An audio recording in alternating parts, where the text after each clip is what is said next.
रामायण युद्ध में हनुमान। ऐसी मजेदार वीडियो हिंदी में सुनना चाहते हो तो चैनल को सब्सक्राइब करें और बेल आइकॉन दबाना ना भूलें। रामायण के सुंदरकांड में हनुमान जी के साहस और देवाधीन कर्म का वर्णन किया गया है।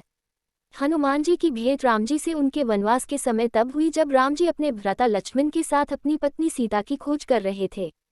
सीता माता को लंकापति रावण छल से हरण करके ले गया था।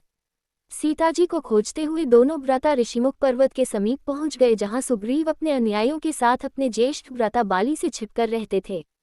वानर राज बाली ने अपने छोटे भ्राता सुग्रीव को एक गंभीर मिथ्याबोध के चलते अपने साम्राज्य से बाहर निकाल दिया था और वो किसी भी तरह से सुग्रीव के तर्क को सुनने के लिए तैयार नहीं था। साथ ही बाली ने सुग्रीव की पत्नी को भी अपने पास बलपूर्वक रखा हुआ था। राम और लक्ष्मण को आता देख सुग्रीव ने हनुमान को उनका परिचय जानने के लिए भेजा। हनुमान एक ब्राह्मण के वेश में उनके समीप गए। हनुमान के मुख से प्रथम शब्द सुनते ही श्री राम ने लक्ष्मण से कहा कि कोई भी बिना वेद पुराण को जाने ऐसा नहीं बोल सकता जैसा इस ब्राह्मण ने बोला। राम जी को उस ब्राह्मण के मुख, नेत्र, माथा, भौं या अन्य किसी भी शारीरिक संरचना से कुछ भी मिथ्या प्रतीत नहीं हुआ। राम जी ने लक्ष्मण से कहा कि इस ब्राह्मण के मंत्रमुग्ध उच्चारण को सुनके तो शत्रु भी अस्त्र त्याग देगा। उन्होंने ब्राह्मण की ओर प्रशंसा करते हुए कहा कि वो नरेश राजा निसंकोच ही सफल होगा जिसके पास ऐसा गुप्तचर होगा। श्री राम के मुख से इन सब बातों को सुनकर हनुमान जी ने अपना वास्तविक रूप धारण किया और श्री राम के चरणों में नतमस्तक हो गए। श्री राम ने उन्हें उठाकर अपने हृदय से लगा लिया। उसी दिन एक भक्त और भगवान का हनुमान और प्रभु राम के रूप में अटूट और अनश्वर मिलन हुआ। तत्पश्चात हनुमान ने श्री राम और सुग्रीव की मित्रता करवाई। इसके पश्चात ही श्रीराम ने बाली को मारकर सुग्रीव को उनका सम्मान और गौरव वापस दिलाया और लंका युद्ध में सुग्रीव ने अपनी वानर सेना के साथ श्रीराम का सहयोग दिया। माता सीता से मिलने के पश्चात हनुमान प्रतिशोध लेने के लिए लंका को तहस नहस करने लगे। उनको बंदी बनाने के लिए रावण पुत्र मेघनाद इंद्रजीत ने ब्रह्मास्त्र का प्रयोग किया। ब्रह्मा जी का सम्मान करते हुए हनुमान ने स्वयं को ब्रह्मास्त्र के बंधन में बंधने दिया। साथ ही उन्होंने विचार किया कि इस अवसर का लाभ उठाकर वो लंका के विख्यात रावण से मिल भी लेंगे और उसकी शक्ति का अनुमान भी लगा लेंगे। इन्हीं सब बातों को सोचकर हनुमान ने स्वयं को रावण के समक्ष बंदी बनकर उपस्थित होने दिया। जब उन्हें रावण के समक्ष लाया गया तो उन्होंने रावण को प्रभु श्री राम का चेतावनी भरा संदेश सुनाया और साथ ही ये भी कहा कि यदि रावण माता सीता को आदरपूर्वक प्रभु श्री राम को लौटा देगा तो प्रभु उसे क्षमा कर देंगे। क्रोध में आकर रावण ने हनुमान को मृत्युदंड देने का आदेश दिया, मगर रावण के छोटे भाई विभीषण ने ये कहकर बीच बचाव किया कि एक दूत को मारना आचार संहिता के विपरीत है। ये सुनकर रावण ने हनुमान की पूंछ में आग लगाने का आदेश दिया। जब रावण के सैनिक हनुमान की पूंछ में कपड़ा लपेट रहे थे तब हनुमान ने अपनी पूंछ को खूब लंबा कर लिया और सैनिकों को कुछ समय तक परेशान करने के पश्चात पूंछ में आग लगाने का अवसर दे दिया। पूंछ में आग लगते ही हनुमान ने बंधन मुक्त होकर लंका को जलाना शुरू कर दिया और अंत में पूंछ में लगी आग को समुद्र में बुझाकर वापस प्रभु श्री राम के पास आ गए। लंका युद्ध में जब लक्ष्मण मूर्छित हो गए थे तब हनुमान जी को ही द्रोणागिरी पर्वत पर से संजीवनी बूटी लाने भेजा गया, मगर वो बूटी को भली भांति पहचान नहीं पाए और पुनः अपने पराक्रम का परिचय देते हुए वो पूरा द्रोणागिरी पर्वत ही रणभूमि में उठा लाए और परिणामस्वरूप लक्ष्मण के प्राण की रक्षा की। भावुक होकर श्रीराम ने हनुमान को हृदय से लगा लिया और बोले कि हनुमान, तुम मुझे भ्राता भरत की भांति ही प्रिय हो। हनुमान का पंचमुखी अवतार भी रामायण युद्ध की ही एक घटना है।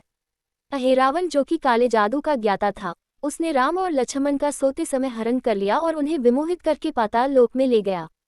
उनकी खोज में हनुमान भी पाताल लोक पहुंच गए। पाताल लोक के मुख्य द्वार एक युवा प्राणी मकरध्वज पहरा देता था, जिसका आधा शरीर मछली का और आधा शरीर वानर का था। मकरध्वज के जन्म की कथा भी बहुत रोचक है। यद्यपि हनुमान ब्रह्मचारी थे मगर मकरध्वज उनका ही पुत्र था। लंका दहन के पश्चात जब हनुमान पूंछ में लगी आग को बुझाने समुद्र में गए तो उनके पसीने की बूंद समुद्र में गिर गई। उस बूंद को एक मछली ने पी लिया और वो गर्भवती हो गई। इस बात का पता तब चला जब उस मछली को हिरावन की रसोई में लाया गया। मछली के पेट में से जीवित बचे उस विचित्र प्राणी को निकाला गया। अहिरवन ने उसे पालकर बड़ा किया और उसे पातालपुरी के द्वार का रक्षक बना दिया। हनुमान इन सभी बातों से अनभिज्ञ थे। यद्यपि मकरध्वज को पता था कि हनुमान उसके पिता हैं, मगर वो उन्हें पहचान नहीं पाया क्योंकि उसने पहले कभी उन्हें देखा नहीं था। जब हनुमान ने अपना परिचय दिया तो वो जान गया कि ये मेरे पिता हैं, मगर फिर भी उसने हनुमान के साथ युद्ध करने का निश्चय किया क्योंकि पातालपुरी के द्वार की रक्षा करना उसका प्रथम कर्तव्य था। हनुमान ने बड़ी आसानी से उसे अपने अधीन कर लिया और पातालपुरी के मुख्य द्वार पर बांध दिया। पातालपुरी में प्रवेश करने के पश्चात हनुमान ने पता लगा लिया कि अहिरावण का वध करने के लिए उन्हें 5 दीपकों को एक साथ बुझाना पड़ेगा। अतः उन्होंने पंचमुखी अवतार श्री वराह, श्री नरसिम्हा, श्री गरुण, श्री हयग्रीव और स्वयं धारण किया और एक साथ में 5 दीपकों को बुझाकर अहिरावण का अंत किया। अहिरावण का वध होने के पश्चात हनुमान ने प्रभु श्रीराम के आदेशानुसार मकरध्वज को पातालपुरी का नरेश बना दिया। युद्ध समाप्त होने के साथ ही श्रीराम का 14 वर्ष का वनवास भी समाप्त हो चला था। तभी श्रीराम को स्मरण हुआ कि यदि वो वनवास समाप्त होने के साथ ही अयोध्या नहीं पहुंचे तो भरत अपने प्राण त्याग देंगे। साथ ही उनको इस बात का भी आभास हुआ कि उन्हें वहां वापस जाने में अंतिम दिन से थोड़ा विलंब हो जाएगा। इस बात को सोचकर श्रीराम चिंतित थे, मगर हनुमान ने अयोध्या जाकर श्रीराम के आने की जानकारी दी और भरत के प्राण बचाकर श्रीराम को चिंता मुक्त किया।